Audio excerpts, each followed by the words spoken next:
कोल्हापूर जिल्ह्यातील 3368 मतदान केंद्रांवर शांततेत मतदान होईल यासाठी प्रशासन सज्ज झाले। त्याचबरोबर मतदानाची टक्केवारी वाढावी यासाठी प्रशासनाने प्रयत्न केलेले आहेत। 7 मे रोजी होणाऱ्या मतदानासाठी आज साहित्य वाटप या ठिकाणी करण्यात येते।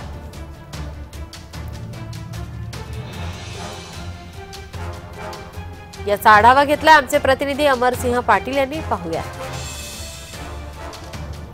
महाराष्ट्रातील 3 टप्प्यामध्ये होणारे मतदान हे उद्या होत आहे। कोल्हापूर जिल्ह्यातील 3368 मतदार केंद्रावर मतदान होत आहे।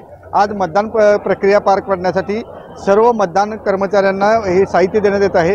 कोल्हापुरातील 3368 ठिकाणी मतदान केंद्र असून त्याबरोबर पोलिसांचा चोख बंदोबस्त आहे। प्रत्येक शिक्षक आणि कर्मचाऱ्यांना येथे व्यवस्थित साहित्य दिलेले आहे। त्याची जाण्याची व्यवस्था बस केलेली आहे। त्याचबरोबर बस एसटी असेल, पोलिस कोणत्याही प्रकारचे मतदान केंद्रावर कोणताही दगादपा होऊ नये यासाठी पोलिसांचाही चोख बंदोबस्त आहे। पोलिसांच्या बरोबर होमगार्डांचंही इथे भरती केलेली आहे। त्यामुळे होमगार्डही या सुरक्षेचे भाग घेणार आहेत। प्रत्येक ठिकाणी केंद्र प्रमुख असेल, केंद्र प्रमुखाच्या बरोबर त्याच्याबरोबर सहाय्यक असतील, 4 सहाय्यक असतील, त्यांना साहित्याचं वाटप केलेलं आहे। प्रत्येक ठिकाणी या केंद्र प्रमुखांच्याकडून कोणाकोणाला काय काय दिलं याची लेखाजोखा घेण्यासाठी प्रयत्न केला जात आहे। त्याचबरोबर कोल्हापुरात शांततेत मतदान व्हावं यासाठी प्रयत्न केला जात आहे।